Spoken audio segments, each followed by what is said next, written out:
반갑습니다. 삼명통의 삼명명리에 오신 것을 환영합니다. 사주명리의 이론 중인 하나인 12운성에 관한 말들이 이렇쿵 저렇쿵 많죠. 양간을 위주로 하여서 12운성을 봐야 하느냐, 아니면 음간을 기준으로 하여서 또는 음간, 양간 각각 분리하여서 12운성을 적용하여야 하느냐, 이러한 내용에 관한 말들이 많죠. 그래서 삼명통회에서는 과연 그 내용을 유고 만민영 선생께서 견해를 밝혔는가, 이에 관한 내용을 알아보도록 하겠습니다. 글을 보면 을은 오에서 생하고, 개는 묘에서 생하고, 금은 자에서 생하고, 정화는 유에서 생한다는 이것은 양사음생이 된다. 그렇죠? 간목천간은 오에서 사하고, 그리고 임수천간은 개에서 사하고, 이렇게 양사음생이 되는 거죠. 알 수 없는 것이 있는데, 동지는 자수가 왕할 때, 춘부는 을목이 왕할 때, 하지는 정화가 왕할 때, 추부는 신금이 왕할 때가 된다. 이러한 자오묘유는 감리손태로 곧 자오묘유의 정해진 위치가 된다. 정의로 시의 입자로 정해진 존재이다. 이렇게 이야기하였습니다. 이 말은 자는 정복이 되고, 오는 정남이 되고, 묘는 정동이 되고, 유는 정서가 되는 그 시기에, 그때에 세워진 자란 것입니다. 자는 밤의 정중앙, 오는 낮의 정중앙이고 또는 여름의 정중앙, 묘는 아침의 정중앙이고 또는 봄의 정중앙, 이러한 시간, 그것에 의해서 세워진 자라는 것입니다. 시는 입이 뛰어나게 사용된 것이다. 그렇죠. 확실하게 그때에 맞게 사용된 것이지, 신금이 자에서 생하고 이런 것은 아니라는 것입니다. 때에 맞게, 시에 맞게 세워진 자를 우리가 사용하는 것이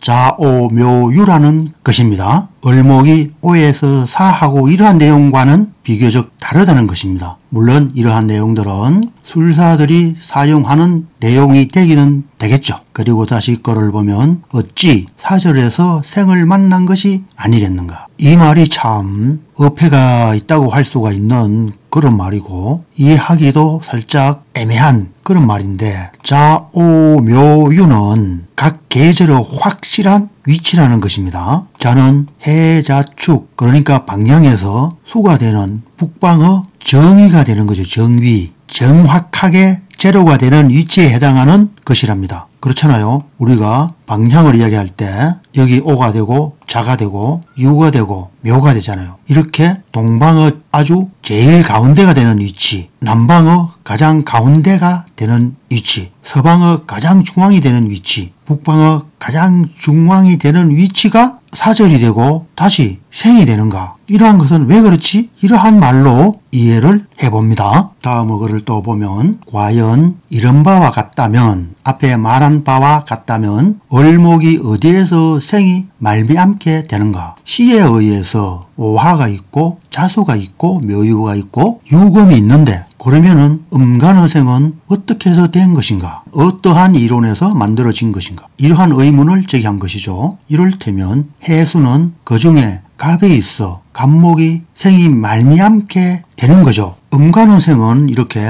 의문이 가지만은 간목의 생은, 간목은 무엇입니까? 해수가 생지가 되고, 그리고 해 중에는 간목이 있잖아요. 지장간에 간목이 있잖아요. 그런데 을목은 그러면은 어떠한 이유에서 생이 되는가? 을목은 오에서 생하게 되죠. 오가 생지가 되죠. 을목은 12운성에서 오화가 장생이 되죠. 간목은 해 중에 간목이 있기 때문에 장생이 되지만, 을목은 오화 중에 을목이 없잖아요. 그런데 어떻게 해서 생이 되는가? 이것을 지적한 것입니다. 이를테면 묘목에는 을목이 머물러 있다. 오화 중에 을목이 있는 것이 아니고 묘목 중에 을목이 있다는 것입니다. 그러면은 묘목이 생지가 되어야 하지 않는가? 이러한 의문을 또한 제기한 것으로 보여집니다. 해수는 갑의 생지이기 때문에 그 중에 갑이 있지만, 묘목이 개수의 생지인데 왜 을목이 들어있나? 그렇죠. 개수는 묘목이 생지가 되잖아요. 그런데 묘 중에는 자수가 없잖아요. 그런데 왜 개수어 생지가 되죠? 갑목은 해수 중어 갑목이 있기 때문에 생지가 되고 개수는 왜 그렇지? 생지가 아니기 때문에 없는 거죠. 그렇지 않을까요? 이러한 것을 이 글에서 지적한 것입니다. 화토금수로서 시변해보면 시험 삼아서 분별해보면 구분 혹은 분별해보면 음양은 서로 한 몸이 되는 것으로 일컫는 것이다. 이 말은 무슨 말인가 하면은 둥근원이 있고 그리고 이렇게 음양이 굴곡이 있는 것이 바로 태극이죠. 태극이라 하는 이 자체는 하나의 몸이 됩니다. 몸체가 되는 것이고 이렇게 구분지어진 이것은 음과 양을 이야기한 것이죠. 그러면은 몸체 안에 음양이 동존하여 있다는 것이죠. 음양이 한 몸체 안에 다 들어있다는 것이죠. 막대의 자석과 같이 한쪽은 음이 되고 한쪽은 양이 되고 막대의 자석 그 자체는 하나의 몸체잖아요. 이렇게 음양이 한 몸에 다 들어있다는 것을 일컫는 것이다. 이러한 것이 물체가 된다. 또한 이런 말이겠죠. 공자가 이르기를 태극은 양에서 생한다 하였다. 그렇죠. 음과 양이 있음으로써 이 결합이 됨으로써 하나의 물체가 형성되고 그 물체 안에는 음이 있고 양이 있는 거죠. 이것이 바로 태극은 양에서 생한다는 말과 같은 것입니다. 주자가 이르기를 양이 변하여 음과 합하여 수, 화, 목, 금, 토를 생한다 하였습니다. 아빠와 엄마가 사랑으로 교접하여서 그 결과로 잉태가 되면은 음과 양이 합한 것이 되고 아기가 발생하게 되는데 처음에 아기가 만들어질 때 수인 신장부터 생긴답니다. 이렇게 해서 수, 화, 목, 금, 토가 물체로 형성되면서 물론 차례대로 되겠죠. 되면서 엄마 뱃속에 인간의 형상이 생긴다는 것이죠. 그 말을 주자가 이렇게 한 말이라고 생각하시면 되겠습니다.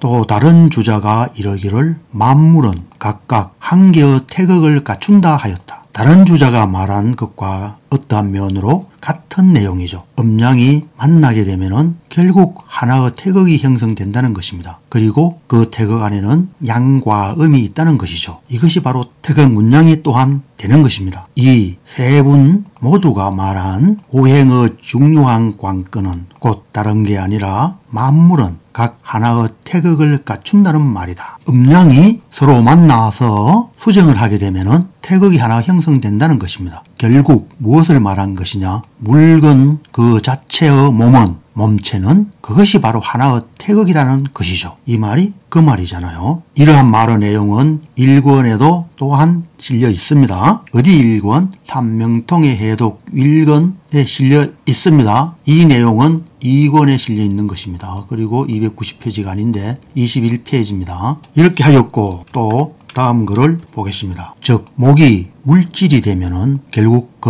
목의 물질은 나무가 되죠. 또한 한 개의 태극이 갖추어진 자라는 것을 알아야 한다. 하나의 물질이 발생하게 되면은 무조건적으로 그것은 태극이다. 이렇게 볼 수 있는 거죠. 곧 태극 생이어설은 갑어를 구분하여 보면 갑은 양으로 먼저 동하고 을은 음이 되어 후로서 정하게 된 것이라는 것을 알 수 있다. 즉 양이 변하여 음과 합한다는 말이다. 여기서 사용된 합이라는 이 말은 결국 남녀 교접하여 수정되는 것을 이야기한 것이죠. 혹은 꽃가루가 이동하여서 암수를 만남으로써 하나의 꽃이 수정되는 거죠. 그래서 꽃가루는 양으로 동하는 것이고 꽃의 암술은 음이 되어 정하는 것이 되죠. 정지되어 멈추어 있는 것이 되죠. 이렇게 되어서 결국은 하나의 몸체에서 음과 양이 동존하는 이러한 것이 물질이라는 것이죠. 그러므로 갑이 오직 변하여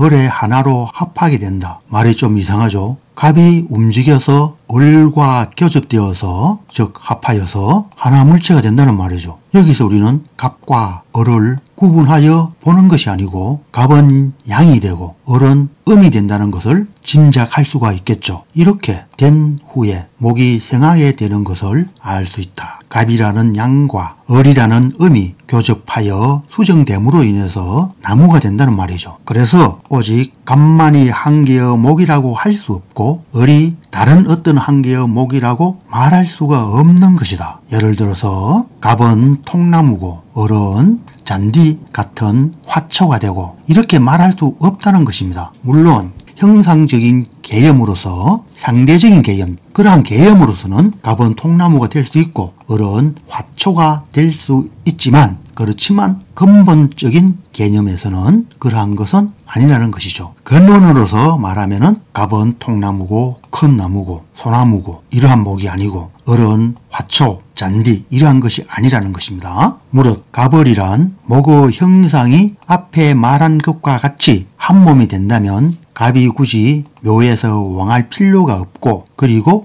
묘에서 을이 후에 왕하게 되지 않는다고 할 수가 없다. 참 묘한 말인데 무슨 말인가 하면은 목의 걸록지와 왕지가 인과 묘가 되는 것을 말한 것입니다. 이것을 갑을로 구분하면은 구태여 똑같이 여기서 왕할 필요가 없다는 것이죠. 갑이란 물질과 을이란 물질을 따로따로 구분하여서 보면은 그렇다는 것입니다. 을 또한 해에서 생할 필요가 없고 해에서 먼저 갑이 생하게 되지 않는다고 할 수도 또한 없다는 것입니다. 다음 거를 또 보겠습니다. 추론하면 병정의 형상은 마땅히 화가 되어야 하고 그렇죠. 병정은 화가 되는 거죠. 무기의 형상은 마땅히 토가 되어야 하고 경신의 형상은 마땅히 금이 되어야 하고 임계의 모양은 마땅히 수가 되는 것을 어찌 분명한 것이 아니겠는가. 임계는 수가 되고 경과 신은 금이 되고 무토와 기토는 토가 되고 병과 정은 화가 되고 이러한 것은 분명한 거죠. 또 그를 보면 주자가 이르기를 음기가 유행하여 곧 양이 되고 양기가 응치하면 음이 되는 것이지 두 물질이 서로 마주보고 있는 것이 아니라 하였다. 채씨가 이르기를 동방 인묘목 진토는 해에서 생하고 남방 사오화 미토는 인에서 생하고 서방 신유금 술토는 사에서 생하고 북방 해자수 죽토는 신에서 생한다 하였다. 갑과 을을 따로 분리한 물상으로서 12운성이 있는 것이 아니고 발생되는 것이 아니고 인묘진이라는 하나의 목을 두고 이 목은 해에서 생하고 화는 어디에서? 인에서 생하고 신유술 즉 금은 어디에서 생한다고요? 사화에서 생하고 해자축인 수 즉 수는 어디에서 생한다고요? 신에서 생한다는 것입니다. 그래서 양간과 음간의 이 두 종류가 즉 음양이 하나의 목으로서 무엇입니까? 갑은 그냥 양입니다. 양. 물상으로 목이란 그 글자로 표기한 것 뿐이지 결국 양을 이야기한 것이라는 것이고 을은 을에 해당하는 어떤 나무를 지칭한 것이 아니고 그냥 음양의 음이라는 것입니다. 음양을 그냥 갑을로 표기했다는 것이죠. 이러한 것이 무엇이냐? 12운성이라는 것입니다. 그래서 목이라는 하나의 오행이 갑은 결국 양이고 을은 결국 음이라는 것입니다. 형상적인 개념에서 갑과 을로 그냥 표기한 것이지 그 실체적인 진상은 갑은 양이고 을은 음입니다. 12운성은 그러면은 바로 나무의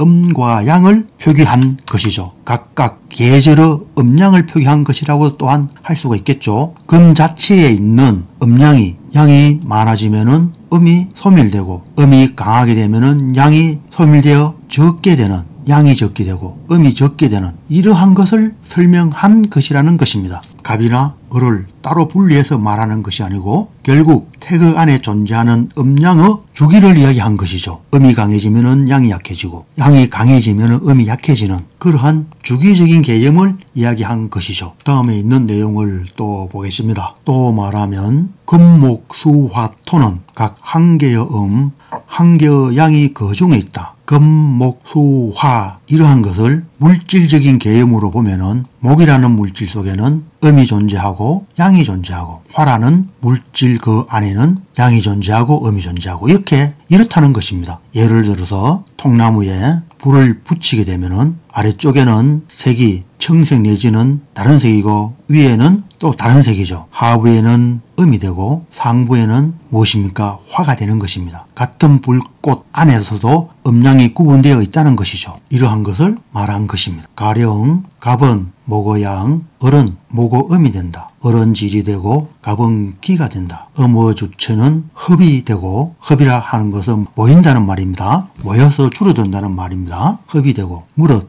거두어 성취하는 자로 을이 된다. 음의 특성을 이야기한 거죠. 모여서 즉 거두어서 남기게 되는 이러한 것이 음으로서 결국 그것을 무엇으로 표시했느냐? 을로 표기했다는 것입니다. 양은 벽으로, 이 벽자는 열릴 벽자입니다. 열린다는 거죠. 무엇이 양은? 무릇 빛이 펼쳐져 흩어지는 자로 갑이 된다. 불꽃이 이렇게 퍼져서 흩어지는 이러한 형태를 모고양이라고 그것을 음양으로 표시 않고 갑으로 표기한 것이라는 것이죠. 생각해보면 이것은 또한 갑이 주체가 되어 나타날 필요가 없고 을의 생이 갖추어질 필요가 없다. 이 말이 앞에 설명한 지우친 설명을 부정하기에 충분하다. 옛사람들이 십간의 의의를 말한 근본이 되는 이론은 합당하다. 광록을 제고해보면 갑은 목의 줄기가 되고 을은 목의 뿌리가 되고 병화는 수, 정화는 광, 무토는 강, 기토는 유, 경금은 질, 신금은 인, 인수는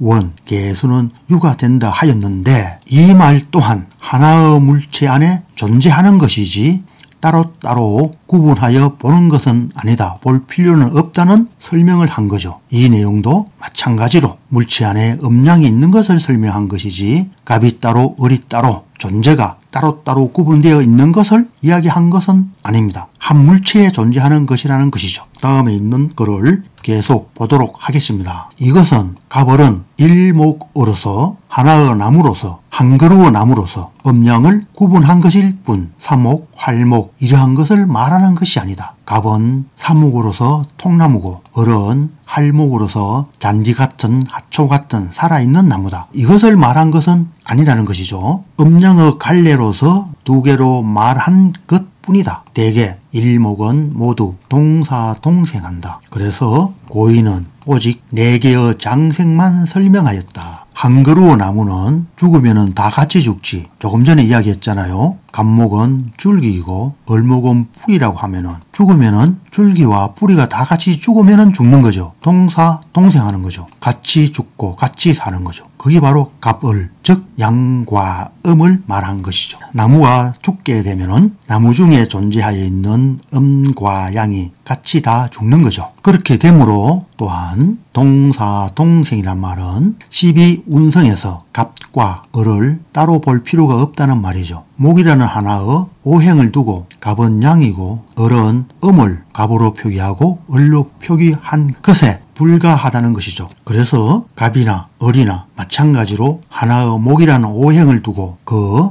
음양 생사를 적용하면 된다는 말이죠. 또 그를 보면 요즘은 음양을 2개로 분리하여 이른바 양사 음생이 있고 양생 음사로 구분하여 본다 하였습니다. 진박을 고철하면 갑은 나무, 을은 풀, 병은 불, 정은 회, 무는 흙, 기는 모래, 경은 금, 신은 돌, 임은 물, 개는 세무로 설명하였다. 이 또한 둘로 분리한 것이다. 상대성 개염, 형상적 개염으로서는 이것을 물질에 적용하는 것은 또한 틀렸다고 할 수는 없습니다. 대상의 형상에 의해서는 음양을 이렇게 구분할 수 있습니다. 이 또한 위에서 말한 것과는 다른 개염의 논리라고 이해하셔야 합니다.